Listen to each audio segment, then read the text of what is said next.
ITV News Bulletins are comprehensive packages. Our team of reporters is passionate and dedicated to make sure you know. It is high time the government look critically into this sector to encourage those who are in the business. The large number of security personnel, specifically police. As it stands now, some people cannot afford to change their tires because of the economic recession. One of the judges arrested by the DSS on allegation of corruption was arraigned before the Federal High Court in Abuja. President Muhammadu Buhari's comment that things should not be done the old way obviously will not go down well with some officials of past administration. From King Fahd Resort, I'm Ikaro Atta, ITV News, Dakar, Senegal. ITV News, guided by core principles of objectivity, fairness, and balance.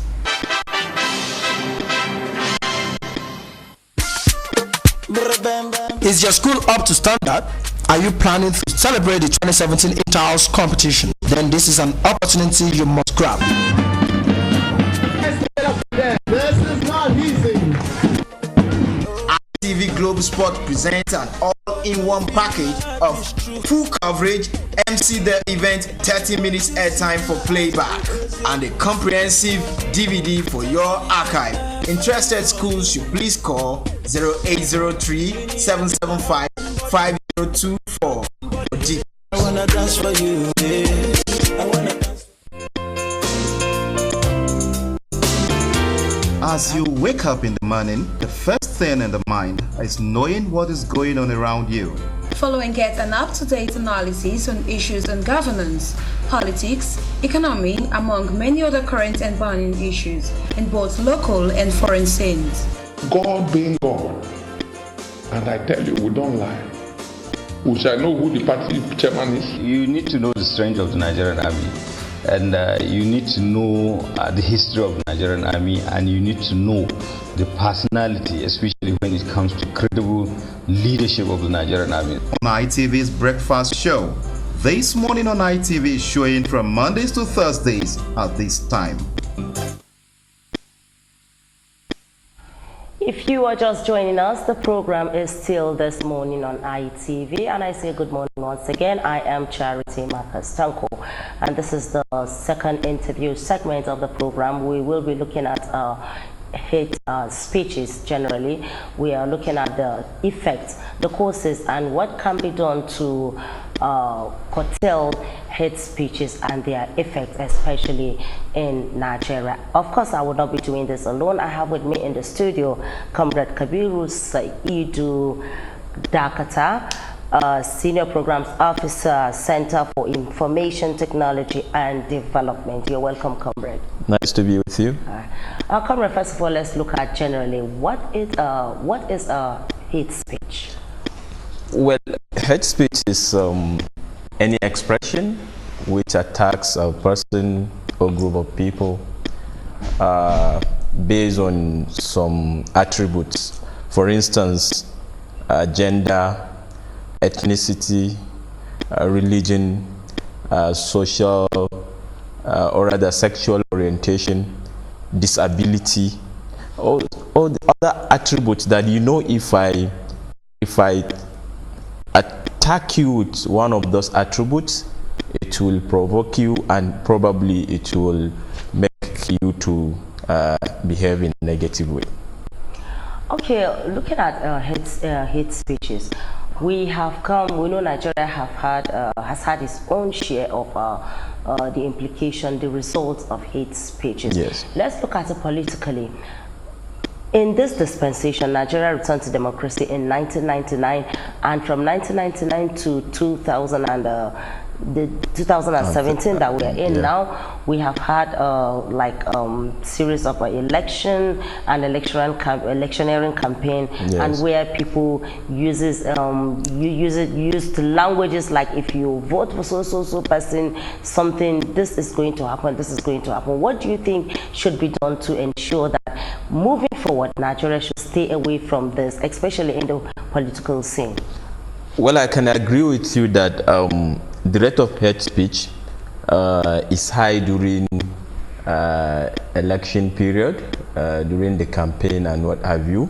But you should not forget the fact that hate speech is a kind of day-to-day activity in this country, but we have seen consequences of it mostly before and after election.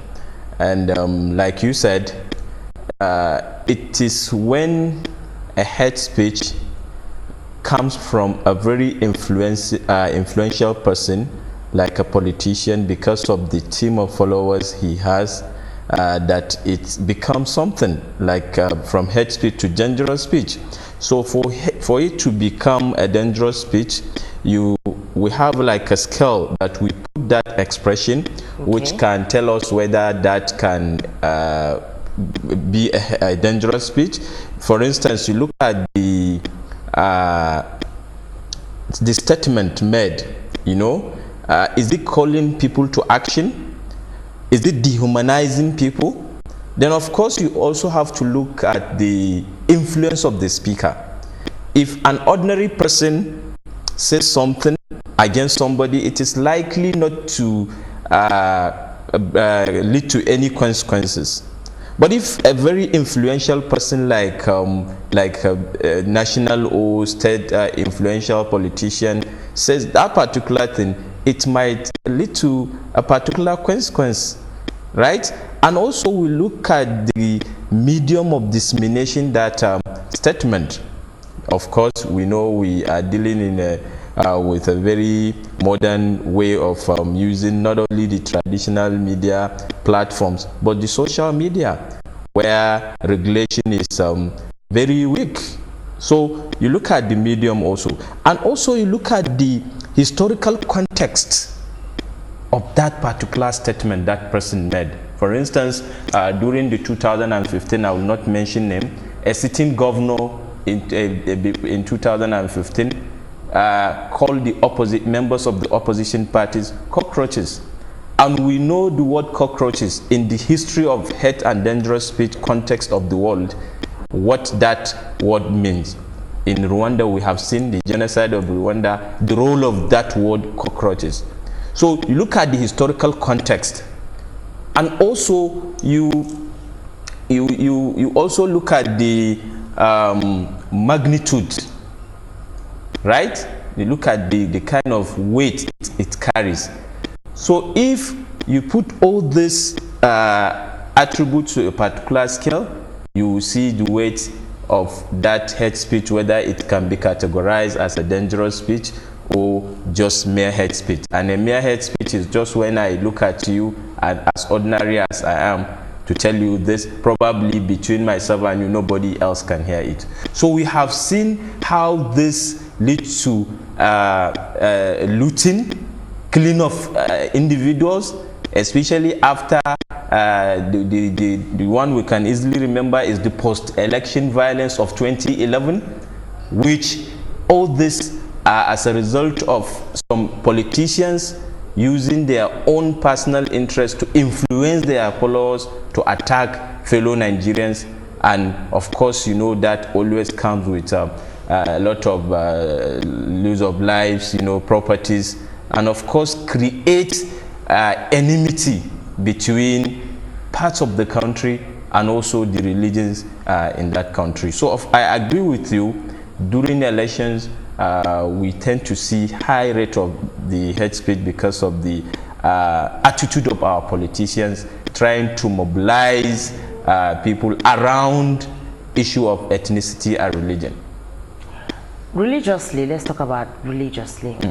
When someone comes out to say certain people should defend themselves, that's in the religious aspect. Does that amount to a hate speech? It depends on the context that person puts it. You understand? If generally it's not and only. Comrade, I also like you to look at the vis-a-vis ethnic. Let me give you two scenarios. In 2015, I think the Emir of Kano, Malam Muhammad Sunusi, called on not only Kano indigenes but all Nigerians that you should assist government in protecting yourself. But if you look at the context in which he put that statement, it didn't generate any reactions, because he was saying it in a way that he did not put something to incite his followers.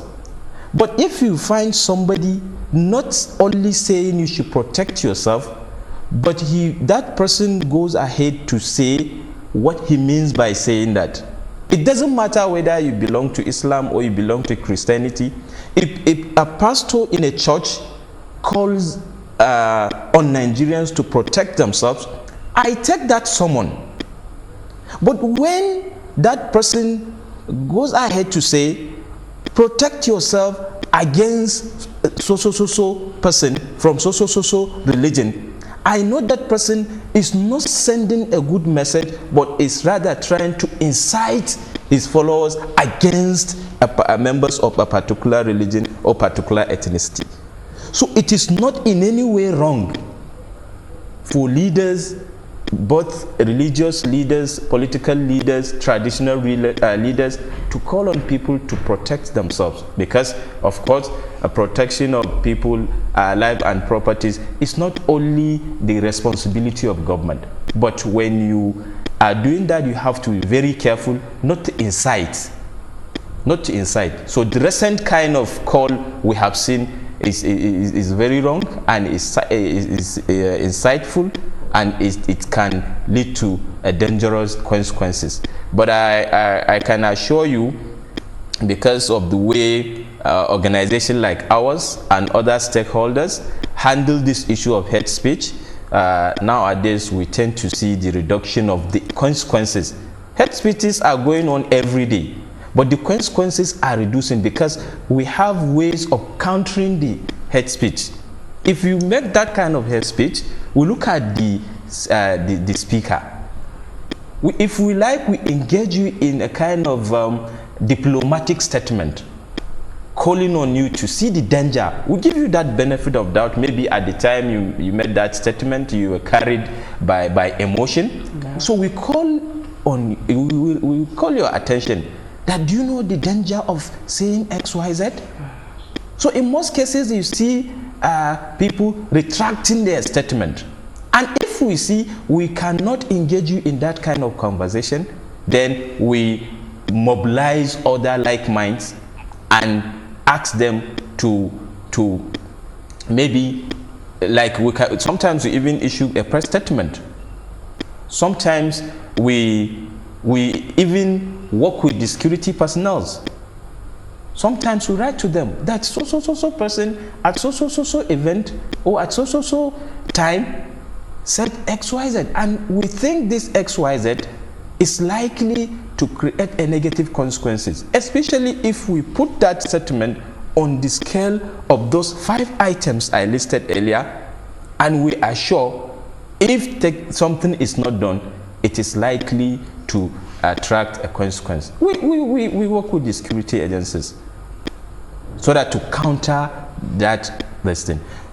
We should not forget the fact that freedom of expression is a fundamental right of Nigerians. But the campaign we are doing against hate speech is not in any way in conflict of that freedom of expression.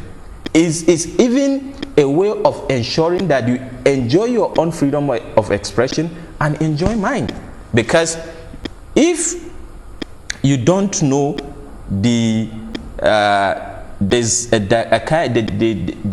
kind of line between your right and my all right, you enjoy your right and at the end of the time infringe this on my all right. So the campaign we are doing against hate and dangerous speech is not in any way in conflict of the freedom of expression. Okay, let's look at the causes of this hate speeches. Could it be that democracy has done more harm than good in terms of expression? You just talked about freedom of expression. Because I remember vividly in the past, in the time past, I'm talking about the military regime. You hardly hear people opening their mouth to say things they are not supposed to say, because everybody knows the consequences of talking too much. Can we now say that, what are the causes of these hate speeches? Some people are saying democracy in its own has not done so much good for this country. That's why I even answered this question in advance, because the major difference between military regime and democratic administration is that freedom of expression. During military regime, you cannot come out and express your feelings, your mind, but democracy provides that avenue.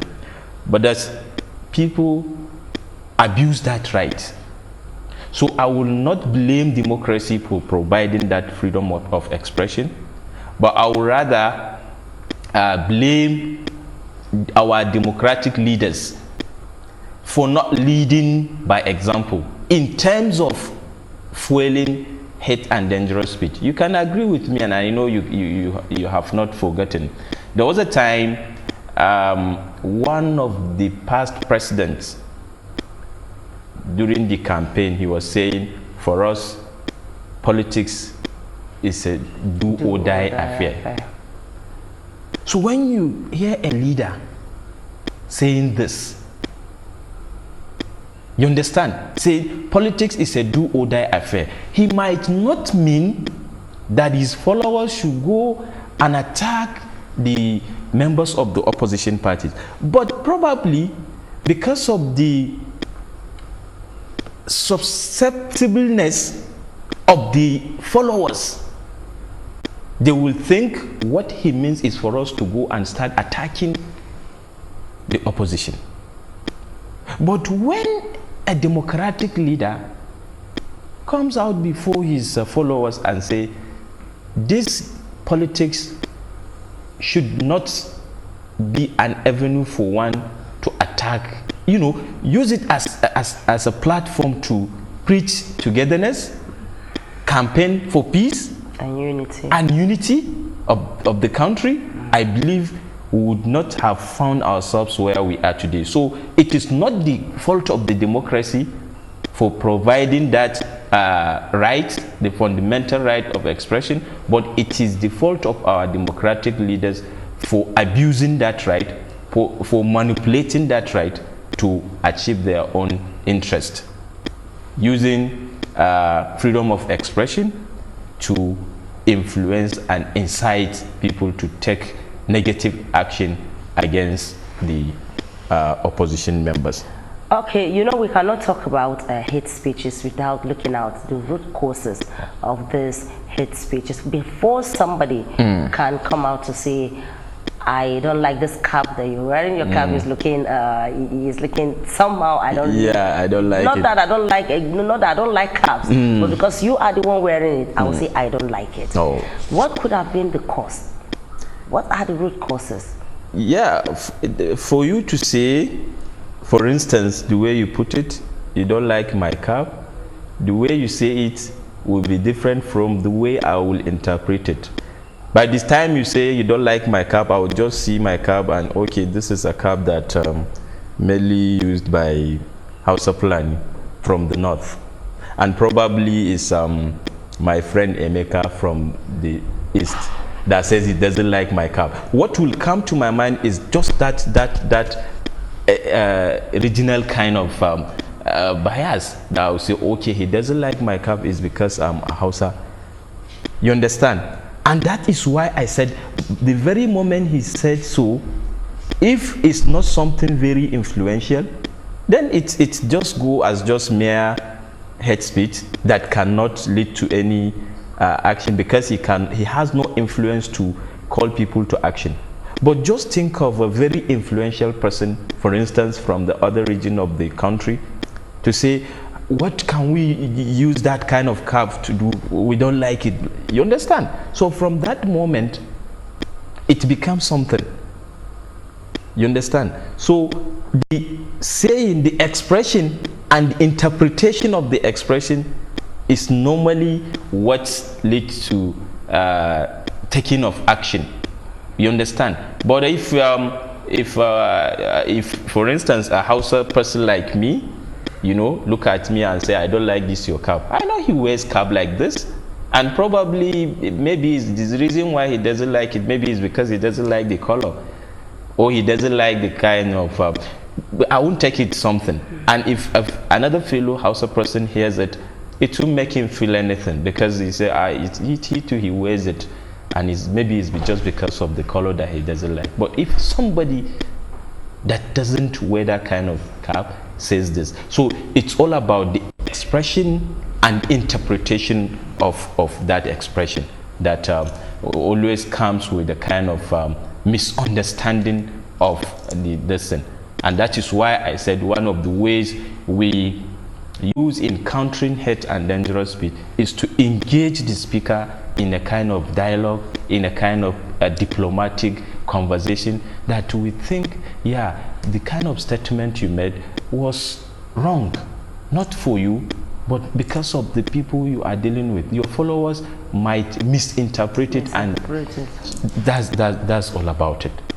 You keep talking about people of influence. Yep. That is, if we are to look at that, we're looking at the movers and shakers of the society, or people of high position in the society.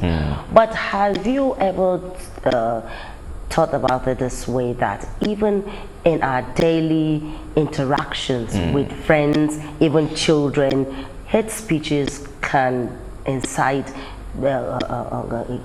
hate speeches can also come in. It doesn't really have to be a person of influence. They come on television, or when somebody come to the media and say it, when even in mere discussions among friends, even amongst children, because of what they hear people discuss at home, that people can also give room for hate speeches. Yes, I agree with you. Does it happen that way also? Not only the personality. And that also can bring about a build-up to how somebody begin to see the other person. Yeah, not only the personality, but the other attributes. For instance, if somebody that does not belong to my religion, for instance, and says something, you know, and the fact that that person is not influential, but the width of what he says that has to do with the other religion can incite the followers of that religion. I'm not talking about personality and other attributes. Yeah. The person will not be a very influential person, but because the what he talks about is very weighty. It's very weighty. You understand? Can incite other audience to listen. So it's the personality and other attributes. But major ones, I will keep repeating, major ones are religion and ethnicity in the case of Nigeria. Of course, there are other ones like the sexual orientation, and we believe because of our cultural setting and our tradition, we know, unlike in other parts of the world, that even hate speech against people of different sexual orientations is completely not allowed. But in our own society, because of the culture we have, that cultural or sexual orientation, there are some people who believe in a particular cultural sexual orientation. They cannot even come out and say this is where we belong. So the major ones in our own society are ethnicity and religion. So beyond just personality of the speaker, these two things can also incite people, even if the speaker is not as influential as the two or the previous examples I gave. Okay, talking about people of influence, do you think people who say, who indulge in hate speeches, so to speak, do you think they should be arrested? Why not? Why not? They should be arrested. And that's why I said, of recent, I don't want to be mentioning names, but of recent we heard a leader who made that kind of hate speech. And the person was to be arrested before somebody intervened. But I learned that, I was reading it in the newspaper, I think today or yesterday, that he submitted himself to the DSS for some questions. That such people should be arrested, especially in this current security kind of problem that this country is in. Yes, I think they should be arrested. Regardless of the fact that probably the person may have been, because if I am correct, the person you are talking about now said he was reliably informed that some persons were coming to abduct him, and that he said what he said based on the information at hand. Well, that's from his own perspective. But at the time he was making that statement, he could have just said so, and of course allowed the security agencies to do their work, and not you as a Nigerian and as a leader in that sense trying to take action, to take the laws into your hand, or calling on people to take laws into their hands. Nobody is saying when your life is a threat, you should not take action, but that action should be within the limits of the law. You know, if that's why we have law and order, we have agencies set up by the law to protect our lives. If I see you threatening my life, I know where to go. It is no longer my responsibility to say I know where to go. So that's what I expected him to do, not calling on people, because I can agree with you, and I have this in my mind. I have no doubt the two religions are preaching peace. The two major religions are preaching love. You understand? And our country, we are at a time that we should be preaching unity of this country. So I cannot expect a religious leader, whether Christian or Muslim, to preach hatred against a particular religion. So I don't doubt the fact that his life was at a threat, you know, and I don't doubt the fact that he was emotional at that time. But the reality is, somebody of his caliber should know when your life is at threat, where to go. Talking about security agencies, yes, one would be asking the question that in time past, you just mentioned of a certain leader who said to be in politics is a do or die affair. Yeah. And we also had a statement like in Hausa Karejini, which some people said was actually because of the election violence in 2011. So why is it now that the security agencies are waking up to their responsibilities? Don't you think that if they had done what they are doing now, we will not be having too much of this? Well, I think it's because of the system. Okay. Yeah, the system makes things, and it is not the if before now. Don't forget, the last one I cited was made by a sitting president. You understand? So if a sitting president can make that kind of statement, if a sitting governor can make that kind of statement that we have seen in Rwanda and the consequences, what else will you expect? But now, if you have a responsible system, you understand, a system that respects humanity, that cannot come out and make that statement, of course the security agencies must do their work according to the provision of the law. But if you find a leader making that kind of insightful statement, then it's like telling the security, it's like weakening the security agencies. So it's about the system, It's about the leadership, and it's about the encouragement and support the system gives to the security agency. All right, a quick one. Moving forward, what will be your advice? My advice generally my advice is hate speech is dangerous. We have seen how hate speeches led to genocide in Rwanda. We have seen how hate speeches made our life after post-election violence, especially in 2011, lives, properties were destroyed.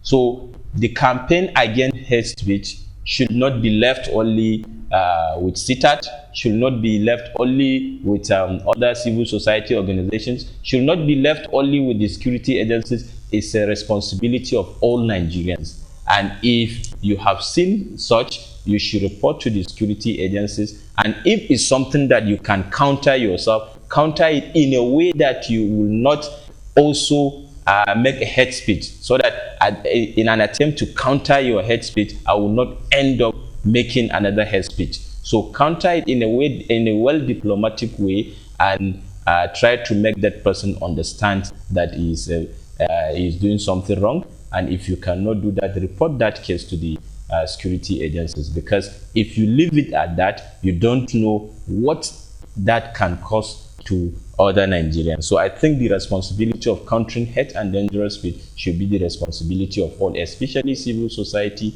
media, and security agencies. All right, we have been discussing hate speeches and the effects of hate speeches. Of course, I have been talking to Comrade Kabiru Saidu Dakata. He has said it all. Hate speeches are very dangerous. They should not be encouraged. They should not be allowed in our society because of their resultant effects. And it is the responsibility of everyone, everybody, all Nigerians to rise up and speak against hate speeches. Well, Comrade, thanks for being part of the program. My great pleasure. And TMI continues after this time out. Stay tuned.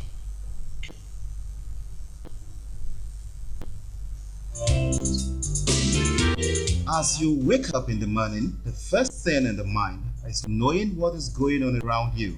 Follow and get an up-to-date analysis on issues in governance, politics, economy, among many other current and burning issues in both local and foreign scenes.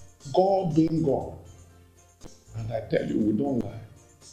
We shall know who the party chairman is. You need to know the strength of the Nigerian army, and you need to know the history of the Nigerian army, and you need to know the personality, especially when it comes to credible leadership of the Nigerian army. On ITV's Breakfast Show, this morning on ITV is showing from Mondays to Thursdays at this time.